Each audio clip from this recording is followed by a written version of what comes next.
shop again today. Welcome to another video. So today I am actually just trying out a new camera setup.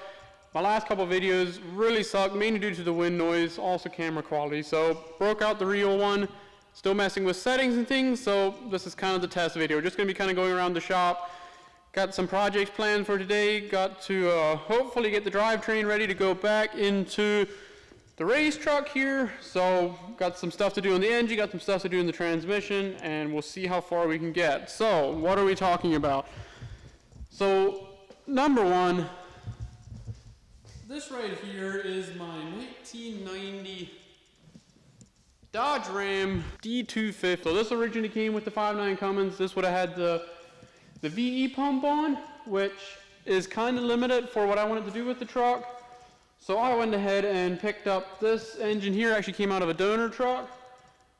It was mildly built when I got it, and we're slowly adding parts. So kind of to begin with, came out of a 95, so it only has the 160 pump, but it does have some of the kind of standard upgrades. According to the previous owner, it's got either half or full cut delivery valves. We've just added 5,000 RPM springs. I previously had 4,000 RPM springs in there, but we went ahead and added the 5 to get a little bit more fuel. Probably won't be spinning it to that at this point yet. We also just added what they call the hot rod fuel pump. It's supposedly capable of supporting close to 800 horsepower, because I kind of wanted to stay mechanical with it. Also added some poly engine mounts. The stock rubber ones were shot and the engine was flexing way too much. Otherwise, the engine has got a Hamilton 188 220 cam in it, push rods, 60-pound valve springs, and the other thing I just got done adding is the Borg Warner S369 SXE turbo. So really excited to see how that goes. Oh, the other thing as far as injectors goes, it's got the industrial injection 150 horse injectors, and that is according to the previous owner. Everything on the internal of the engine was done by the previous owner, so I don't have paperwork on it. I'm just simply going off what he told me and by the performance that it is putting down. So the truck was bought, or the engine was bought with a 62 millimeter turbo, and I had more than enough fuel for that one. That's why we're going with the 69. So I'm pretty sure it definitely does have the injectors, the cam, and the pump work, and we're just kind of adding the rest of the stuff. And then the other thing we're working on right now is getting that power to the ground, which obviously on a Dodge is going to be the somewhat known weak transmission. Now this whole truck would originally come with the 727 3-speed non-lockup transmission, which obviously completely the wrong transmission for what we're trying to do with the truck. So I also went and swapped it to a 47 RH transmission, which was somewhat built when I bought it, but I went ahead and destroyed that one when the transmission line blew off and I had to limp it a couple miles. So that took care of that one. We ended up smoking the direct clutches in it, and here we can kind of see what that looked like. Just absolutely toasted them. So yeah, that one was taken care of. So what we currently did is we just kind of went through it. I was going to do a full rebuild, but the rest of the clutches looked really good, almost new, because the transmission had just been rebuilt before I bought it.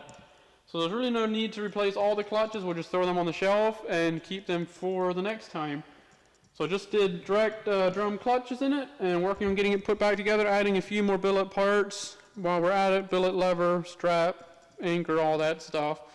We're going with a full manual valve body. Once we get the truck down, I'll show you that. I got a ratchet shifter in there. Pretty sweet setup there. So yeah, should be pretty good to go. The other thing we totally cooked is this drum here. So I had to replace that, and then we got the triple disc converter there. Here's the old turbo that came off the truck.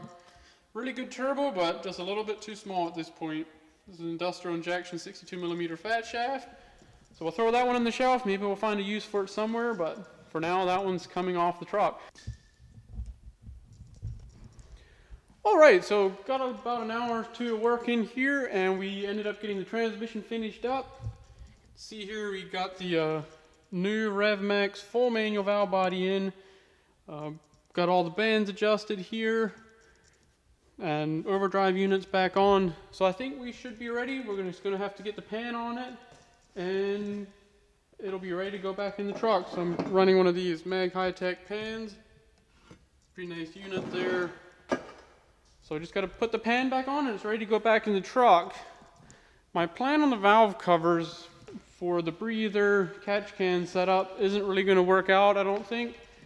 I was hoping I'd have a little bit more clearance. I didn't really want to weld on these and lose the finish, so I was going to just use bulkhead fittings, which use a crush washer or like a nylon seal and put in there, but there's no clearance on the inside between the rocker pedestal and the push rods and all that stuff. So I'm going to have to think of a different way. I might end up doing going back to the steel valve covers, welding in the bungs, and then just having them powder coated or something like that, because I definitely want to get a breather set up better than what I currently have, but that might have to wait for just a little bit. That can easily be done after it's in the truck.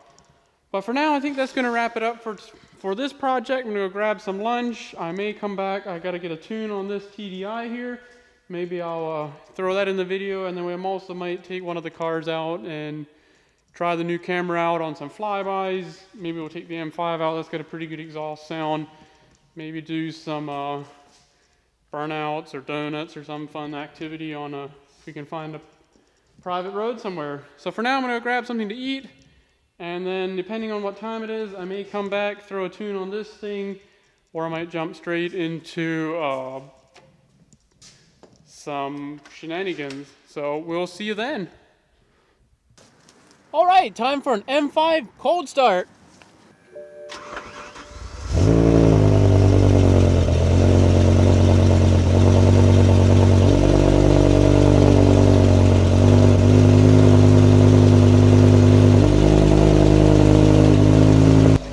All right, so that is an M5 cold start.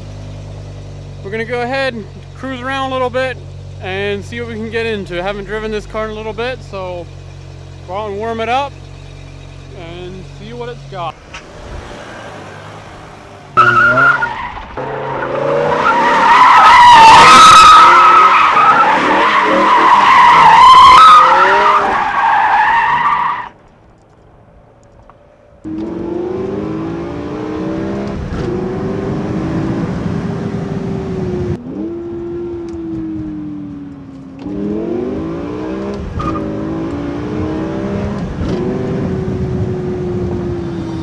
Alright, so that was definitely fun. Took the M5 out, found a nice little private road there, spun a few donuts, and just simply kept this thing up in shape.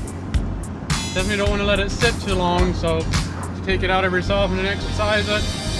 Definitely need to get this thing in the shop, get the bumper fixed, get all those issues taken care of so we can really enjoy the car. The interior is still filthy from when I bought it, so every time I drive it, I definitely think I gotta make this priority. So,